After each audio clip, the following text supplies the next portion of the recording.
Hello community, I hope you are doing good. In this discussion we will see what is special command in Odoo and how we can use those special commands. And in case you missed previous discussion about what is required ATTRS, specifically based on the conditions you can require the fields, please check, link is given in the description. If you want to learn more about Odoo, you can visit the WebLearns channel. Under the home screen you can see Odoo 17 and 18 development tutorial, and right now we are working on this playlist. Alright, and if you are a beginner and want to learn from the beginning, you can visit this playlist because this is the main playlist and those are the subtopic wise playlist available.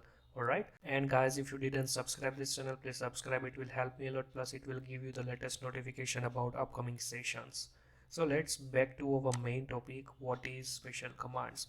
Guys, in this discussion we are not going to discuss anything about the CLI commands, the command line interface, right, which we already discussed in the previous sessions. Now this is the special commands specifically for the one-to-many field and many-to-many field. For example, let's say right now I'm trying to create this sales order, right? In this sales order I have to prepare also the customer, date, write the payment term, plus the product list. So you can see this is the product list here, right? In this product list you can see this is the one line, second line, third line and fourth line, and so on. You can also add, or let's say you can delete, or let's say you have to update these records specifically for the child models, right? This is the one-to-many field, and if we go to the customer, and here you can see this is the many-to-many field, right? So here this is the operations we are doing, right? Adding or deleting or clear all these records. So those are the special commands we will see in our upcoming session. So before we can implement everything, right, the each and every single real test case, I'm going to show you how many different types of special commands available and what is the purpose of each. Alright, so here the question is how many special commands available, right?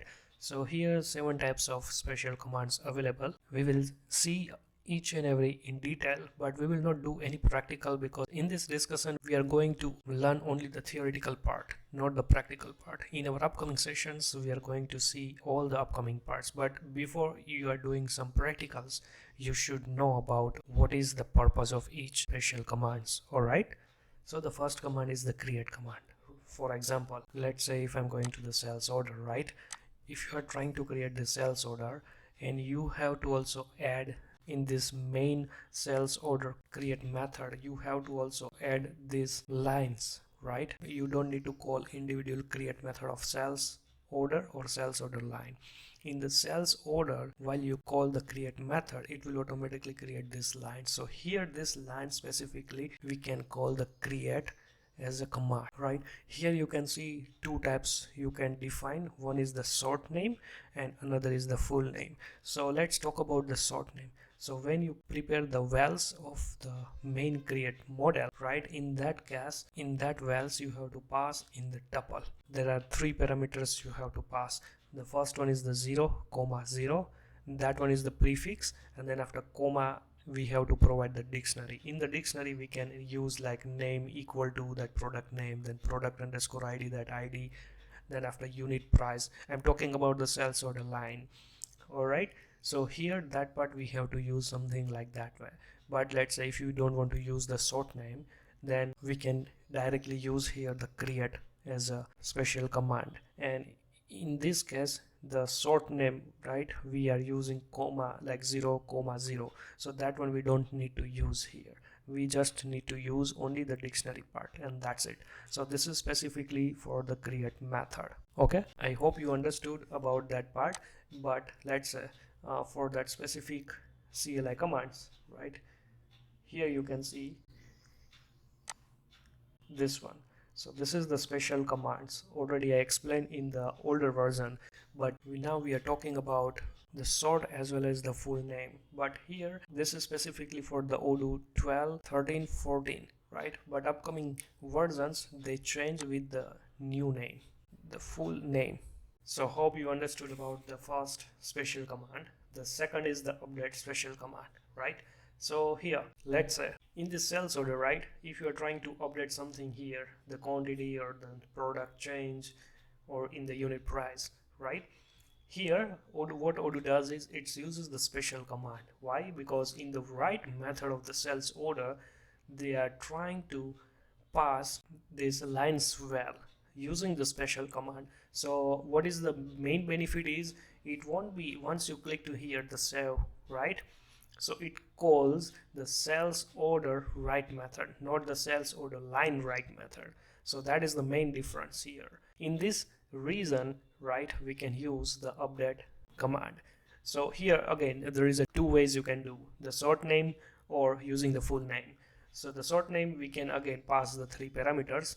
The in a tuple we can use one comma, then after that specific line ID, then comma the dictionary value which you have to update the record. Let's say you don't want to use that name, you can directly use the update special command, right? In the bracket you have to pass that specific ID, comma, and that specific vals. Third one is the very interesting topic. Let's say here in the cells order, right, you can see here the delete icon each and every lines, right? Once you click to this delete button, once you click here, right now you can see it's a confirmed state. So that's the reason you cannot edit the cells order. Let's see this one. Let's say I'm trying to delete this one and click to save button, right? So in that case it will call that specific special command which is the delete, and that one permanently delete that record, the cells order line, right? So that is the main purpose of that delete command. So here you can use two ways. The short way is in a tuple you have to pass two parameters, two, right, and then after comma and then after ID. So here you can see the first command we use the 0 in a first position, in a second time we used 1, and for the delete we are using here the 2, right? So those are the special commands number. If you are passing that number carefully, then it will perform that specific action. Okay, so here the full name is the delete, and in the bracket you have to pass the ID, right? Now the fourth command is the unlink. Unlink command specifically used here. Let's say right now you can see I'm trying to delete this tag, right? But this tag, this special command won't be deleted permanently from the database. It's only unlinked with this record. You can see that this one, right? Let's say consultant services, I'm trying to update here, save, but let's say if I will try to delete that vendor tag, if you see here the vendor tag is still there, right? Or you can see this vendor one, right? So it means it's not delete the record, okay, only unlink for this record. So that is the main purpose of this command. Now the fifth command is write the link command. So this is the similar you can see here, but it's not a delete the record, but what it does is, let's say you want to add consultant services, right? Like let's say if you want to add employees here in this existing tag, right? So here in this case they are using this link special command. So for that you can use the short name. So here you can use the for, comma, and ID. But if you want to use the command name, then directly you can use link in a bracket ID, right? Then after sixth command is the clear command. So if we are passing only, so let's say if you want to clear all this line in a one call, right? So that means it's a clear command. So once you whatsoever, let's say you have a more than one tags you added here, right? So you want to call in a one single click, it will clear all this tag, right? So in that case we have to use the clear command. So in this case we have to just pass in a bracket 5, or let's say if you want to use the command name, then you can use the clear, right? After the last command is the set command. Okay, so here what it does is it specifically works for the many-to-many field. All right, so let's say, so here let's say for example this is the existing tags, right? and you want to replace existing tags with this new one, the new tags, right? In that case, you have to use the seventh command, which is the set command. All right, so what it does is, whatsoever you selected here, all the tags, right, it will replace with the given IDs. For example, this one automatically override. What it does is, first it will clear all the tags, and then after it will add accordingly whatsoever given IDs of these records, and then after it will automatically save. So that is specifically for the set command. Might be you curious about how you can also implement in the real cases, right? In our upcoming sessions, I'm going to show you each and every real test cases. Okay, so don't worry. So that's it for this topic. I hope you understood about the special commands, right? If you still have any doubt related to this topic, please comment below, and see you in our next session.